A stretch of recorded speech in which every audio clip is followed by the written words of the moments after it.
मैंने 31,000 की सेविंग की थी पर मंथ। और जो मेरी ट्रेनिंग में like IKEA, Walmart, Ralph Lauren। Hey guys, welcome to my YouTube channel. This is Rupinder Singh. Hope you all are doing well. तो यार जो आज की जो वीडियो है वो आपने थंबनेल देख के गेस कर ली होगी कि किस टॉपिक के ऊपर मैं बात करने वाला हूँ। Yes, I am going to talk about that how I get my first job in India's one of the biggest company without any giving any college interview for year of my degree. सो यार engineer में जो बंदा आता है, may be उन्होंने three idiot film पक्का देखी होगी। मेरा इंजीनियर में आने का जो माइंड सेटअप बना था वो यही फिल्म से बना था, क्योंकि वो एक डायलॉग था जो थ्री इडियट फिल्म में बोला गया था और जिसने मुझे इंस्पायर किया था। इस कंपनी इस कैंपस में आएंगे आपको जॉब ऑफर करने के लिए। उसका मतलब ये है आपके फाइनल एग्जाम्स के पहले आपके हाथ में जॉब्स होगी।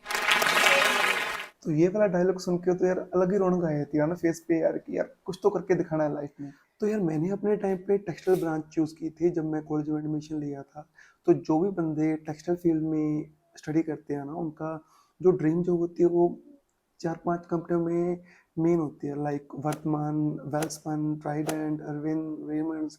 तो ये कुछ कंपनीज हैं जिनमें वो अपनी ड्रीम जॉब को फाइंड करते हैं। तो मेरे टाइम पे मेरे लिए जो ड्रीम जॉब थी वो ट्राइडेंट की थी। ट्राइडेंट की इसलिए थी क्योंकि वो मेरे लोकल रीजन में भी थी, क्योंकि उनकी दो ब्रांच है बेसिकली, पंजाब रीजन में और MP रीजन में। तो मेरे को जो लोकेशन दी थी वो MP रीजन में ही मिली थी। तो जो भी बंदे टेक्सटाइल फील्ड में है ना, तो वो इन कंपनीज में जाना चाहते हैं। तो इसीलिए मैंने ट्राइडेंट को चूज़ किया, क्योंकि वो मेरे घर के पास भी थी और मेरी एज ए ड्रीम जॉब भी थी। तो मैं बात उस पर आता हूँ कि मेरे को जॉब कैसे मिली है ना। तो जब मैं ट्रेनिंग करने आया था तो मेरे को बुधली लोकेशन मिली थी जो कि MP में है। तो ट्रेनिंग करने के लिए यहाँ पे मैं 4 मंथ के लिए आया था। तो जब मेरे को यहाँ पे ट्रेनिंग के लिए आया तो मेरे को एक प्रोजेक्ट दिया गया ना मेरे सुपरवाइजर ने, कि रिंग फ्रेम में कुछ थिंग्स थी मैंने कम करनी थी, उसके बिहाफ पे मेरा बारे में रिव्यू होना था। तो जो मेरे को प्रोजेक्ट मिला था वो मैंने 31,000 की सेविंग की थी पर मंथ।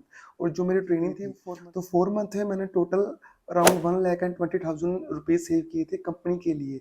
सो गाइज, जब भी आप ट्रेनिंग में जाओ ना, जो भी आपको प्रोजेक्ट मिले, तो अपनी प्रोजेक्ट को ज़्यादा प्रेजेंट करने के लिए एंड वैल्यूएशन दिखाना कि आपने कंपनी में जो भी सेविंग की है उससे कंपनी को क्या फ़ायदा होने वाला है ना, आपने जो इम्प्रूवमेंट की है उससे कंपनी को टेंजिबल या फिर इनटेंजिबल वे में कैसे प्रॉफिट होने वाला है ना। कि वही एक ऐसा टाइम है जहाँ पे आप अपने आप को प्रेजेंट कर सकते हैं, other than going in any interview.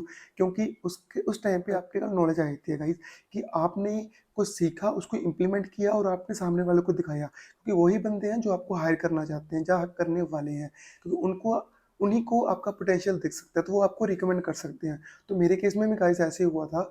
मेरी सेविंग की वजह से, मेरे प्रोजेक्ट प्रेजेंटेशन की वजह से, जो मैंने वहाँ पे 4 मंथ में अचीव किया था, मेरे HODs पूरे इंप्रेस थे मेरे से, जिसकी वजह से मेरे को रिकमेंडेशन मिला as a pre placement offer, जो कि ना किसी इंटरव्यू से मिला। तो यही था पर्पस इस चीज़ को बताने का कि आप लोग कैसे बिना इंटरव्यू के भी आप अपनी जॉब ले सकते हो without sitting any campus interview in your college. So यही मौका है आपके पास कि आप जब ट्रेनिंग में जाते हो तो अपने आप को उस ट्रेनिंग में इतना प्रेजेंट कर दो अपने सीनियर्स के सामने कि वो मजबूर हो जाए कि यार ये बंदा अपने यहाँ से नहीं जाना चाहिए। गाइस, स्टडी मार्क्स इतने मैटर नहीं करते जितना आपका पोटेंशियल, आपका कॉन्फिडेंस उस टाइम पे मैटर करता है जब आप ट्रेनिंग के लिए किसी कंपनी में जाते हो। क्योंकि उस टाइम पे कंपनी आपको पूरी पूरी फैसिलिटी देती है ना, जो भी आप रिसोर्सेज वहाँ पे यूज़ करना चाहते हो आपको पूरी फ्रीडम दी जाती है। मेरे टाइम पे मेरे को पूरी फ्रीडम थी कि मैं क्या करना चाहता हूँ, मेरे को क्या टूल्स चाहिए, क्या शिफ्ट की टाइमिंग चाहिए, कहाँ कब क्या मैं अपने बंदों की मीटिंग ले सकता हूँ, ठीक है, अपने प्रोजेक्ट्स को फुलफिल करने के लिए कौन सी मेंटेनेंस, क्वालिटी या इलेक्ट्रिकल साइड से क्या हेल्प चाहिए, क्या मेरे को ट्रायल करने हैं, ठीक है, पूरी मेरे पास अथॉरिटी थी कि ये मैं कर सकता हूँ। हाँ, मेरे को अप्रूव करनी पड़ती थी, अपने HODs थे कि मैं ये करने वाला हूँ। एक बार उनकी नॉलेज में डाल देती थी, है ना। तो उस बिहाफ पे आप कुछ भी कर सकते हो जो कि वैलिड है अपने प्रोसेस फ्लो को इम्प्रूव करने के लिए, जिससे कंपनी का काम आसान हो उस यूनिट के अंदर, प्लस कुछ टेंजिबल गेन मिले। तभी तो आपके प्रोजेक्ट के का फ़ायदा है ना, कि आप कैसे दिखाओगे आपने कैसे काम किया। तो सेविंग से दिखाओगे ना कि यार मैंने ये सेविंग की, उससे क्या कंपनी को फ़ायदा होने वाला है। वो चीज़ बहुत ही बेनिफिट रहती है as compare to other thing. So ये चीज़ थी प्लस पॉइंट। और सेकंड चीज़ है कि कंपनी कहाँ डील करती है ना, वो मैटर करता है। मेरे लिए वो प्राउड की है कि यार मैं ट्राइडेंट में काम करता हूँ, जैसे कि उसके जो सबसे बड़े customer like IKEA, Walmart, Ralph Lauren, international brands है ना जिनके साथ वो डील करती है। इन केस है ना, अब फर्दर ग्रोथ के लिए किसी दूसरी कंपनी में भी जाते हो ना, तो ये चीज़ आप प्रेजेंट कर सकते हो कि मैं इस कंपनी में काम करता था और ये कंपनी इतने बड़े ब्रांड्स से डील करती थी जिसके प्रोडक्ट्स आप लोग बनाते हो। क्या होगा यार, उससे ये होगा कि आपको एक तो प्रोसेस क्वालिटी का पता लग जाएगा, है ना, कि कौन से बड़े ब्रांड हैं, उनको क्या रिक्वायरमेंट्स हैं। तो जब भी आप इंटरव्यू में जाएंगे तो आप वो चीज़ मेंशन कर सकते हो ना कि सर मैंने इतने बड़े ब्रांड्स के लिए वहाँ पे काम किया हुआ, कि उनकी क्या रिक्वायरमेंट्स थी, आई नो द प्रोसेस, है ना, कि हमने उनको कैसे सेटिस्फाई करना है। तो ये बहुत ही ज़्यादा एक प्लस पॉइंट हो जाता है एज ए इंटरव्यू के लिए और एज ए आपके रेज्यूमे के लिए भी, कि आप इतनी बड़ी कंपनी में काम करते थे, वो एज ए प्लस पॉइंट हो जाता है। तो यार ये कुछ चीज़ें थी जो आपको हेल्पफुल कर सकती है ना, कि ट्रेनिंग का टाइम है आपके पास, जब आप लोग ट्रेनिंग करने जाते हो तो बहुत ही बड़ा प्लस पॉइंट आपके लिए जॉब लेने के लिए without any giving any campus interview.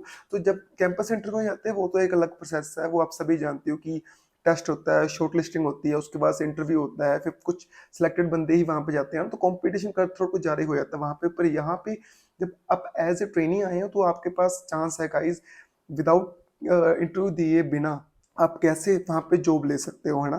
तो ये था कुछ मेरा एक्सपीरियंस जो मैंने शेयर किया कि मैंने ड्रीम जॉब कैसे अपनी हासिल की बिना कोई इंटरव्यू दिए। So hope you like this my video and do subscribe and like my channel and stay healthy.